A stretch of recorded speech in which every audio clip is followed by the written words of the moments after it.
Bonsoir à toutes et à tous, bienvenue dans ce journal. Les titres du journal: le président de la République est au Burkina Faso. Le professeur Alpha Condé est allé assister à l'investiture du nouveau président du Faso.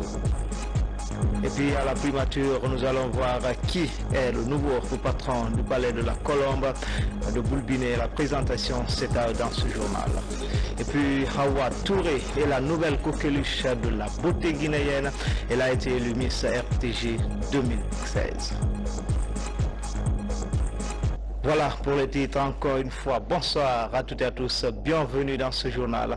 À la une de l'actualité, le chef de l'État est arrivé ce matin à Ouagadougou. Professeur Alpha Condé est dans la capitale du Faso pour assister à l'investiture du nouveau président du pays des hommes intègres après une année de transition couronnée par une élection présidentielle.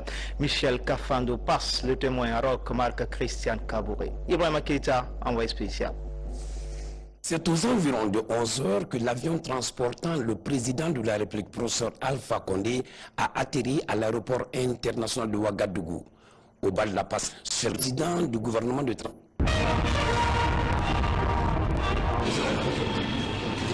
vous savez que Michel Koukou, je connais ici depuis très longtemps. Et alors que les salles de nous comprennent sont mes frères, donc il faut que je vienne leur manifester mon soutien et leur apporter une aide et le peu d'expérience que je peux leur donner. C'est la raison pour laquelle je suis là. Avant de quitter l'aéroport international de Ouagadougou, le chef de l'État a eu droit à un bain de foule avec la communauté guinéenne vivant ici à Ouagadougou. Là, professeur Alpha Condé a renoué avec son amour pour les tout-petits. Des tout-petits qui, selon lui, sont des valeurs sûres à protéger. À peine arrivé à sa résidence que le carnet d'audience a été ouvert. Le premier pour cette journée de dimanche, ce fut le président du Conseil national de la transition. M. Chérif Sy et son aîné, professeur Alpha Condé, ont insisté sur le renforcement de la solidarité entre tous les pays du monde en général et les pays africains en particulier. Pour Chérif Sy, tout en Alpha Condé prouve cette solidarité africaine. Je crois que cette fraternité et cette solidarité agissante par rapport au peuple burkinabé fait que justement il est là aujourd'hui 2 jours avant l'investiture, et comme il a si bien lui-même dit dès sa descente d'avion, c'est pour d'abord témoigner aux autorités de la transition, au peuple burkinabé, toutes ses félicitations, toute sa reconnaissance pour le travail qui a été fait pour parvenir à ces élections-là avant de passer à l'investiture. Tout prouve que le président de la République, professeur Alpha Condé, n'est pas étranger au Burkina Faso, vu les sollicitations enregistrées en moins de 10 heures. La Guinée a depuis hier un nouveau Premier ministre, Mamadi Youla, c'est son nom, économiste de formation, issu du secteur privé. Ce technocrate est nommé pour soutenir l'emploi et la relance économique en Guinée. Le portrait du nouveau locataire du palais de la Colombe de Boulbiné, c'est avec Ousmane Bangoura. Mamadi Youla est le tout nouveau Premier ministre guinéen, né à Conakry en 1961. Mamadi Youla est aussi le premier dirigeant guinéen d'une multinationale dans le secteur minier en Guinée. Il a été directeur général de Guinea Aluminium Corporation. De 1997 à 2001, il a été président du conseil d'administration de l'entreprise nationale d'électricité de Guinée, Enelgui, administrateur de la société des bauxites de Kindia, SBK.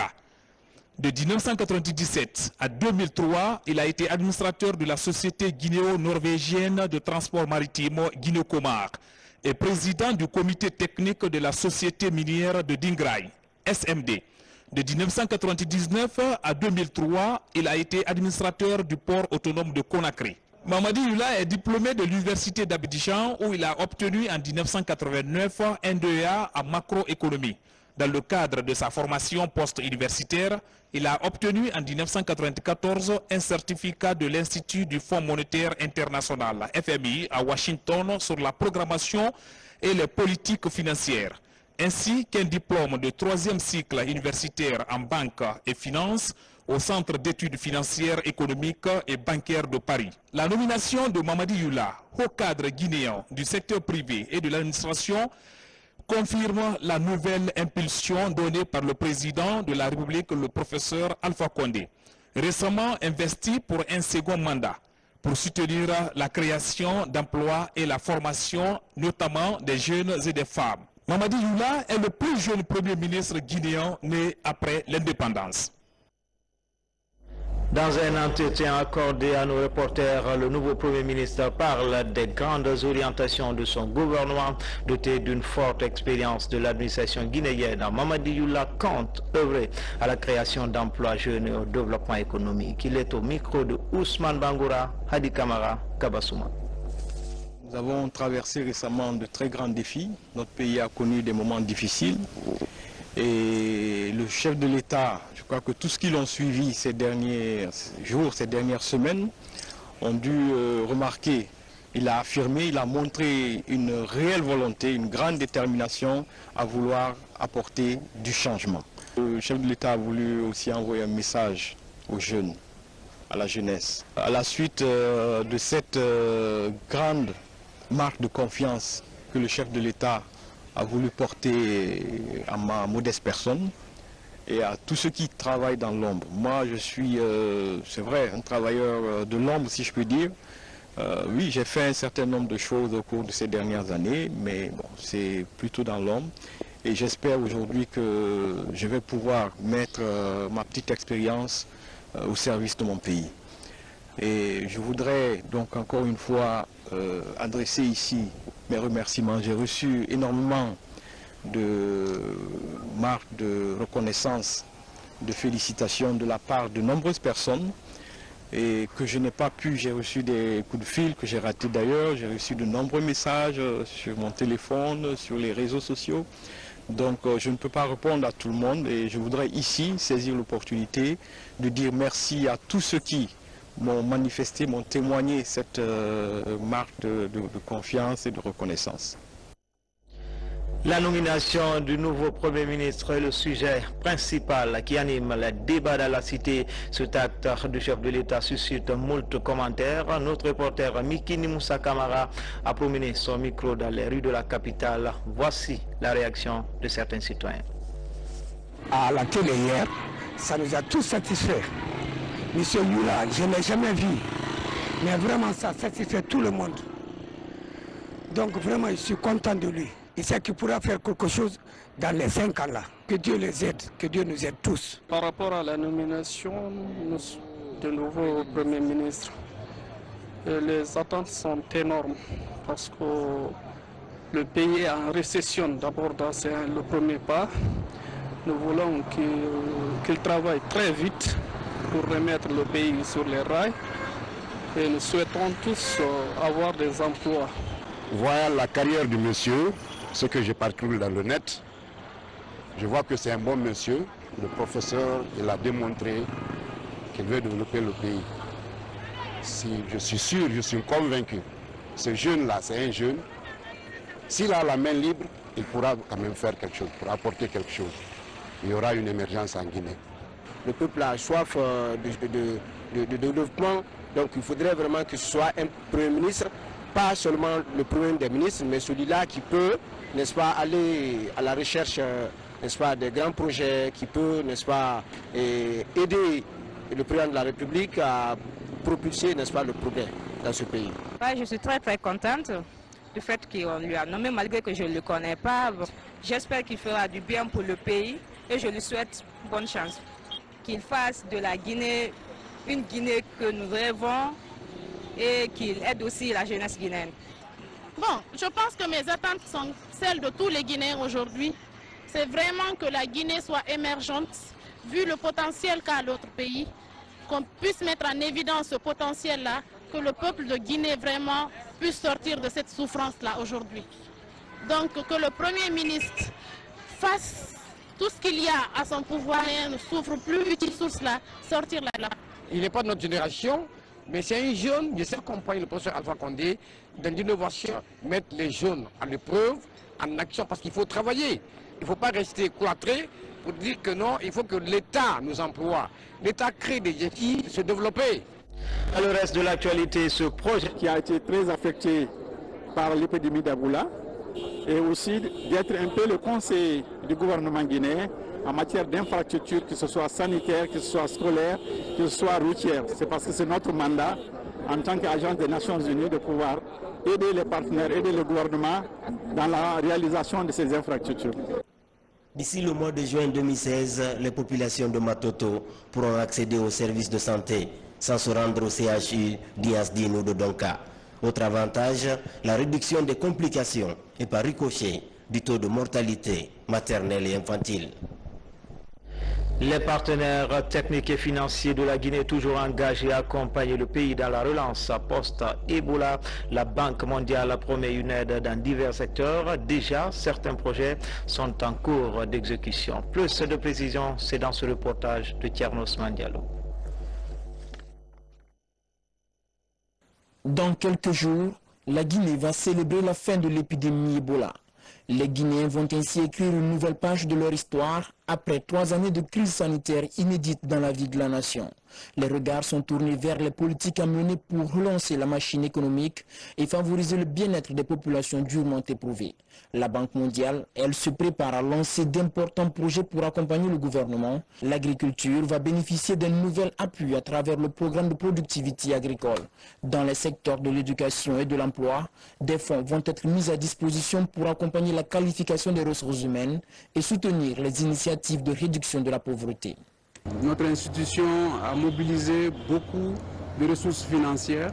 Pour la Guinée, au total, 153 millions de dollars directement dans le cadre de la riposte.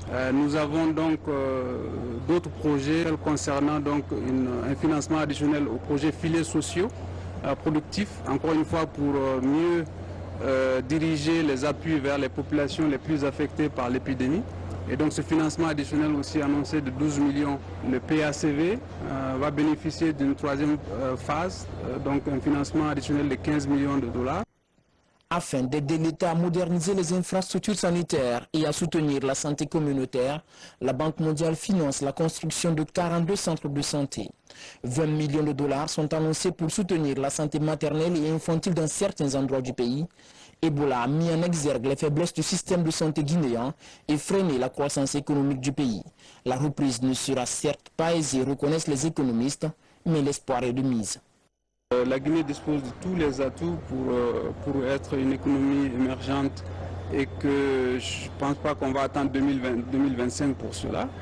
Les bases, lorsqu'elles sont bien mises sur pied dans les domaines essentiels comme l'agriculture, comme l'énergie, où la Guinée, je pense, est en position de vraiment récolter des revenus de ce secteur-là, dans les mines également. Et pour moi, donc, je pense que lorsque les bonnes politiques sont réfléchies et mises sur pied, ce pays va émerger très bientôt. Pour 2016, la Banque mondiale va accorder à la Guinée une aide budgétaire de 40 millions de dollars. Et puis lancement d'une campagne de collecte de sang dans la région forestière. À travers cette opération, le centre régional de transfusion sanguine de Nzérékoré compte collecter plus de 1200 poches de sang.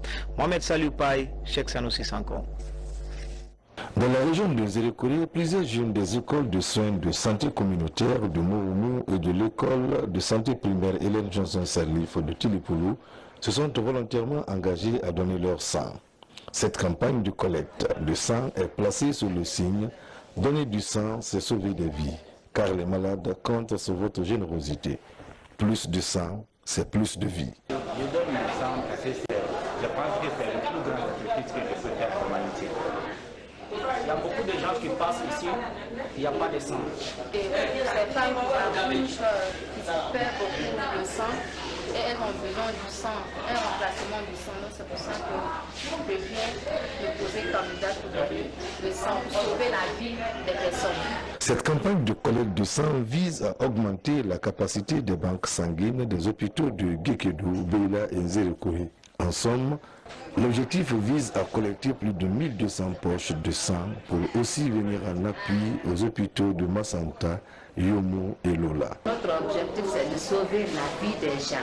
C'est pour cela qu'on a fait une requête auprès de nos bailleurs l'UNICEF, en collaboration avec le ministère de la Ville, pour au moins admettre quelques poches de sang ici pour qu'on puisse sauver nos malades. Nous sommes en train de travailler pour faire en sorte que désormais, ces comités de sang, ces campagnes de collecte de sang soient plus régulières pour s'assurer de la disponibilité suffisante de sang dans les banques sanguines et différents hôpitaux. Cette collecte va s'élargir au niveau des élèves, des militaires, des travailleurs des organisations humanitaires du système des Nations Unies et des ONG internationales. De façon générale, l'UNICEF, l'OMS et les autres partenaires restent mobilisés pour aider le système de santé guinéen à se relever après l'épidémie à virus Ebola. Dans l'actualité encore, à Boké, les acteurs du monde rural se concertent au cadre du ministère de l'Agriculture et ceux du secteur privé décident de travailler en synergie pour lutter contre l'insécurité alimentaire dans la région. Des actions seront envisagées pour réussir la campagne agricole 2016-2017. Mohamed Lamine Kamara pour plus de détails. Administrative de Boké recèle d'immenses potentialités agricoles. Des plaines comme Monchon et Foulamori restent aujourd'hui sous-exploitées. Pour impulser le processus de développement agricole dans ces zones, les acteurs évoluant dans ce secteur se concertent en vue de renforcer une synergie d'action entre les secteurs privés et publics pour lutter contre l'insécurité alimentaire dans cette région. Le souhait aujourd'hui de tous les acteurs de développement, comment pouvoir aménager ces plaines, comment répondre aux attentes des populations dans le cadre de la sécurité alimentaire. Cela ne peut pas se faire sans cette synergie entre le secteur privé, qui est le moteur de croissance, l'administration agricole qui contrôle, qui répond à la demande d'expertise de ces organisations paysannes pour l'intensification de l'agriculture. Au cours de cette rencontre de Boké, les participants ont focalisé leurs réflexions sur l'identification des difficultés rencontrées pendant la campagne agricole 2015-2016. Des perspectives pour la campagne prochaine ont été envisagées. Et vous avez écouté avec moi les perspectives qui se dégagent sur la base des leçons qu'ils tirent et sur la base des différentes intentions des producteurs pour que nous puissions préparer de la manière la plus sereine et la plus effective la campagne agricole 2016-2017. Je salue cette heureuse initiative de mise en place de ce programme qui vise essentiellement à la promotion effective du secteur de l'agriculture conformément aux orientations de la politique nationale de développement agricole du gouvernement de notre cher président, le professeur Alpha Condé, champion des paysans et président de la République. Cette plateforme d'échange des acteurs du monde agricole de Boké a permis de capitaliser les acquis pour une bonne campagne agricole 2016-2017. Dans le Bourré, une unité de confection de poteaux électriques en B avec une unité de production ouverte et attend des commandes de l'État et de tout autre particulier.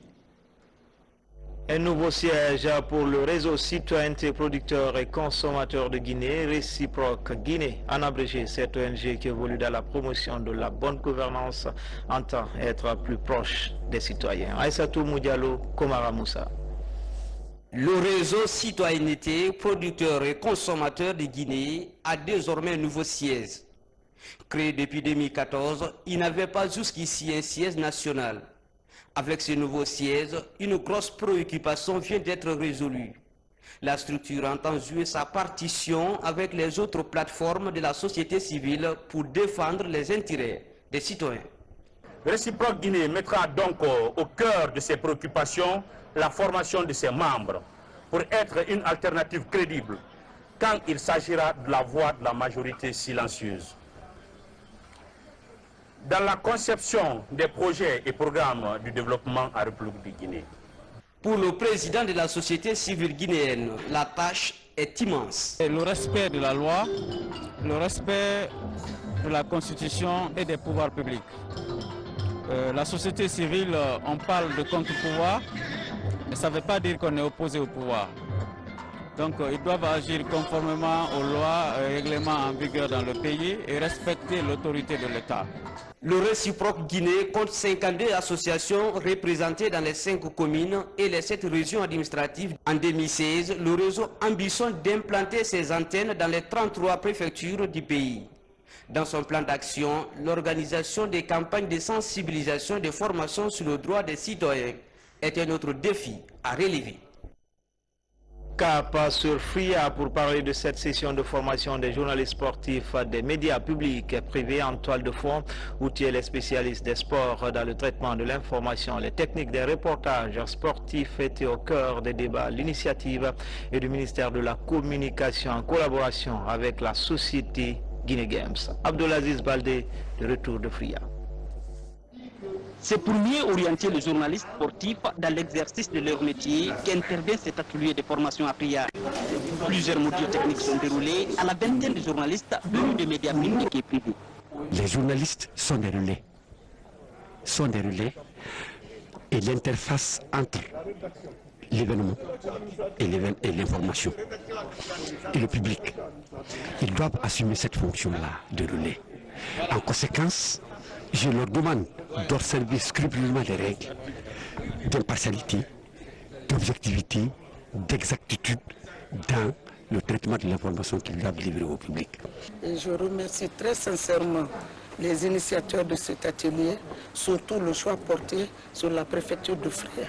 Voilà cette préfecture qui a été sévrée un bon moment et qui n'était pas maintenant dans la zone de mouvement sportif en un mot et de la jeunesse surtout en général.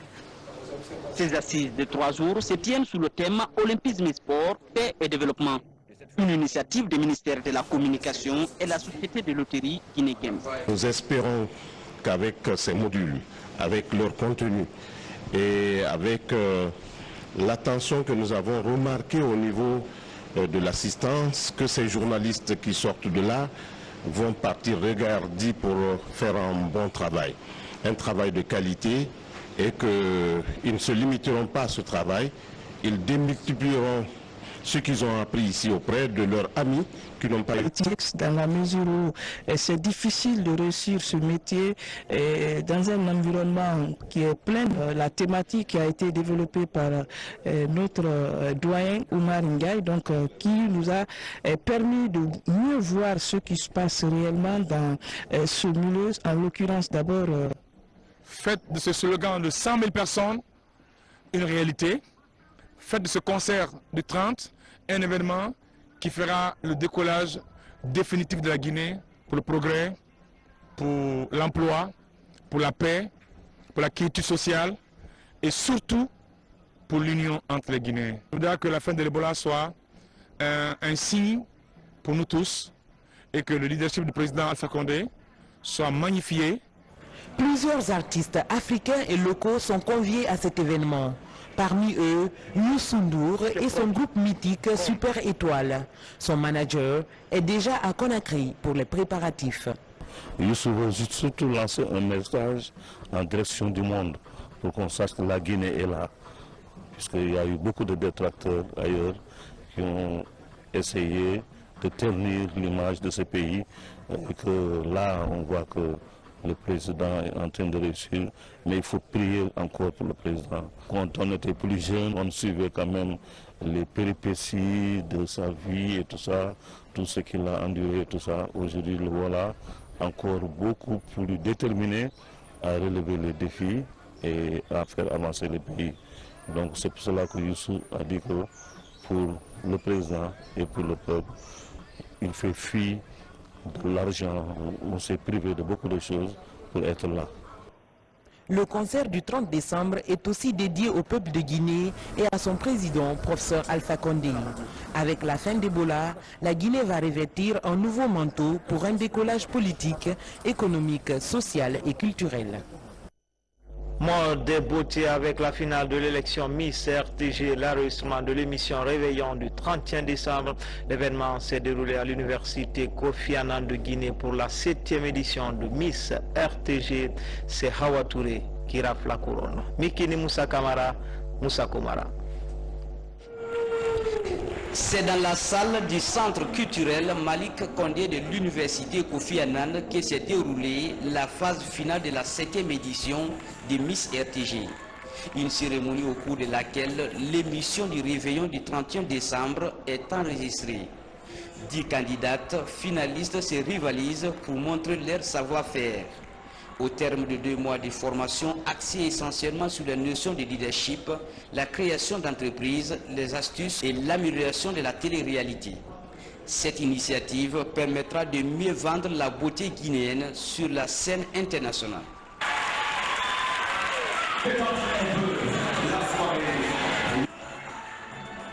La nouveauté, c'est le fait d'avoir 5 qui parlent de leur projet. On a ajouté cela, on l'a remarqué. Elles étaient les 5 en avant et elles sont venues parler de leur projet. J'ai jamais vu les membres du jury aussi stressés que ça. Ça veut dire que les formations qu'on leur a données ont été assimilées. Et le combat continue s'il y a la santé. Inch'Allah, on commence dès aujourd'hui. Parce que là, la barre était là, hein. On ne doit plus dégrader. On vous promet l'année prochaine, ça sera du top. Aya fait des innovations d'année en année. Des autres éditions, à cette nouvelle édition 2015, on a vu beaucoup d'améliorations et je l'encourage dans ce sens. Je souhaite de ce micro pour souhaiter mes meilleurs voeux à tout le peuple de Guinée. Bonne heureuse année à tous. Cet événement, animé par certaines vedettes et des comédiens, est accompagné par la compagnie de téléphonie Orange Guinée et quelques bonnes volontés de la diaspora guinéenne. On a décidé d'être là juste pour soutenir notre pays, parce que nous les Guinéens vivant à l'étranger, nous regardons la télévision RTG et c'est un patron qui soutient beaucoup de jeunes Guinéens là-bas. Donc il a aussi décidé de venir dans son pays et montrer à la population qu'il aime son pays, il a l'amour de la patrie, juste pour soutenir les gens aussi ici en Guinée. Nous sommes venus spécialement pour assister à l'émission Miss RTG. Donc nous sommes très ravis d'être là et ça nous va droit au cœur. Orange Guinée travaille avec la RTG depuis un très bon moment maintenant et on accompagne une fois de plus cet événement Miss RTG parce que il valorise vraiment la culture guinéenne, la beauté guinéenne. On ne peut que s'associer à ce genre d'événement. Voilà, on n'est pas leader pour rien, c'est parce que nous savons nous tenir à côté des personnes qui valorisent tout ce qui est talent. C'est ce qui explique notre présence à côté de l'émission RTG. C'est un jury composé de journalistes et hommes de culture qui a supervisé cette finale. Au programme, la danse traditionnelle, la démarche physique et la présentation des projets. À la suite de la publication du verdict, c'est Awa Touré qui a été sacrée Miss RTG 2016. Je ne m'attendais pas à cette couronne. Franchement, les filles, elles sont merveilleuses. Mais j'ai donné de mon mieux quand même. C'est le travail qui paye. Awa Touré est étudiante de la 2e année filière administration des affaires à l'université Kofi Annan. Une université qui a produit la Miss CEDEAO et ancienne candidate de Miss Monde. Désormais, Awa porte la couronne de Fatoumata Geneviève Collier, Miss RTG 2015. Elle devrait participer à l'élection Miss de l'Amérique du Nord. Enfin, en plus bref, sport, foot, Ligue 1, c'est la trêve. Après 3 journées, le Sumba de Dubreka occupe la première place, suivi des sous-marins jaunes de Kaloum qui partagent la 2e place avec le Fellow Star de la Baie dans la lanterne rouge. On retrouve le club industriel de Kamsar et Flamme Olympique. C'est tout pour les infos. Tout le plaisir a été pour moi de vous servir. Très belle soirée à toutes et à tous.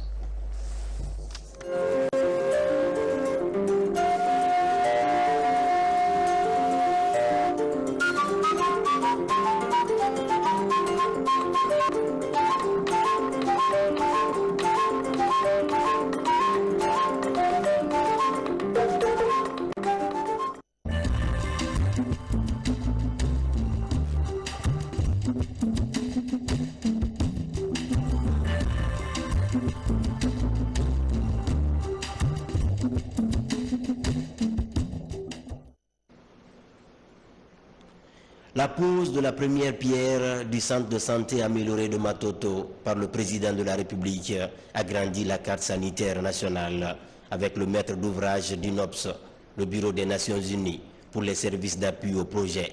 Le projet de construction de 4 centres de santé à Conakry et à l'intérieur du pays engage aujourd'hui sa vitesse de croisière. La cérémonie qui nous réunit aujourd'hui, c'est pour la pose de la première pierre du centre de santé amélioré de Matoto, après celui de Gweke, de Mafreya et de Banankoro.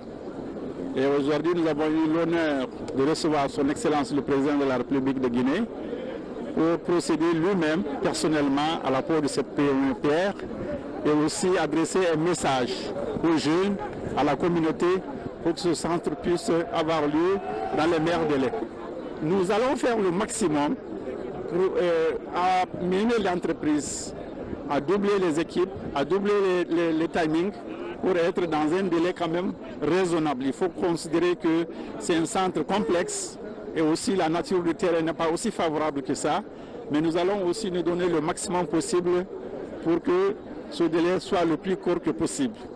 Nos perspectives, c'est toujours d'aider l'État guinéen dans le renforcement de son système de santé qui a été très affecté par l'épidémie d'Ebola et aussi d'être un peu le conseiller du gouvernement guinéen en matière d'infrastructures, que ce soit sanitaire, que ce soit scolaire, que ce soit routière. C'est parce que c'est notre mandat en tant qu'agence des Nations Unies de pouvoir aider les partenaires, aider le gouvernement dans la réalisation de ces infrastructures. Comme ici à Matoto, ces 4 centres de très stables pour les hospitalités. Sera sanctionné par la loi. Personne n'est au-dessus de la loi. Cette bagaille-là est finie. Depuis un an, j'ai pris un décret pour interdire au maire et au chef de quartier de vendre les terrains. Comment voulez-vous qu'on considère qu'il n'y a pas de terrain? Comment on considère les hôpitaux? Comment on considère qu'il n'y a pas de terrain? Tous les terrains qui ont été vendus depuis que j'ai pris le décret, je vais les annuler et récupérer tout et le chef de quartier va remplir ce communication. Le chef de quartier parle de consigne un terrain. Mais pourquoi vous avez vendu le terrain de football des jeunes? Tout de suite, je vais aller là-bas, on va poser les pointeurs de ballon. Le chef de quartier qui a vendu, il rentrera l'argent à celui qui a vendu. Tous les terrains vendus, je préviens tout le monde. La pagaille est finie. Les gens qui pensent que la Guinée c'est à eux, ils vont faire ce qu'ils veulent. Ils vont voir que la Guinée n'est pas à eux. La Guinée appartient au peuple de Guinée, aux jeunes et aux femmes. Désormais, ça sera ça la Guinée. Il y a assez de foutaines. J'ai interdit de vendre le terrain. Décret publié depuis un an. Il y a des gens qui peuvent encore demander le terrain. L'État va le récupérer pour ces terrains. Matoto est la commune la plus grande de Guinée. Matoto n'a pas d'hôpital. Ce qu'on est en train de faire là, ce n'est que le début. Nous allons tout faire pour un très grand hôpital à Matoto.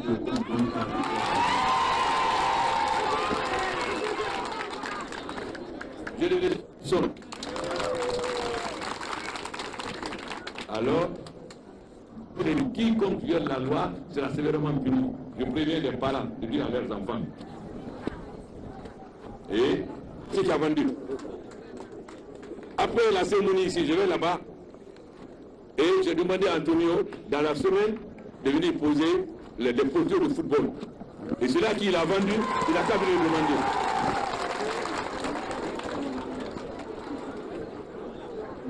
Le gouvernement va travailler pour la population, pour les femmes et les jeunes. Que l'on fasse un petit peu là-bas. On a activé les radios de en retournement. On va faire un petit peu de propre. Il se Rwanda, il se fait un peu de monde. Il se gagne un peu de monde. Pour aller là-bas. Pour la hôtel.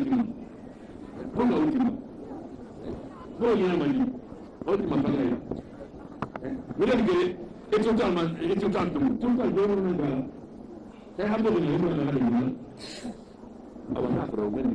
Nous parlons de ça à l'humain. Mais les gens, c'est qui vont en avoir. Mais c'est bon, on va avoir de l'humain. Comme il y a, on parle d'humain, on a la lumière. Il y a une manière, il se doit nous faire.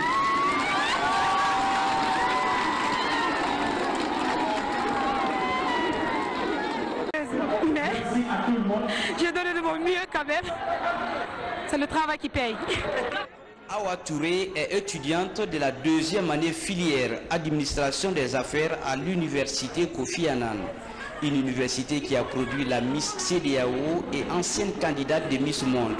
Désormais, Awa porte la couronne de Fatoumata Geneviève Collier.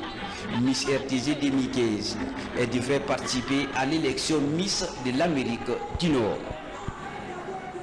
Enfin, en plus bref, sport, foot, Ligue 1, c'est la trêve. Après 3 journées, le Sumba de Dubreka occupe la première place, suivi des sous-marins jaunes de Kaloum qui partagent la deuxième place avec le Félostar de la Baie dans la lanterne rouge. On retrouve le club industriel de Kamsar et Flamme Olympique. C'est tout pour les infos. Tout le plaisir a été pour moi de vous servir. Très belle soirée à toutes et à tous.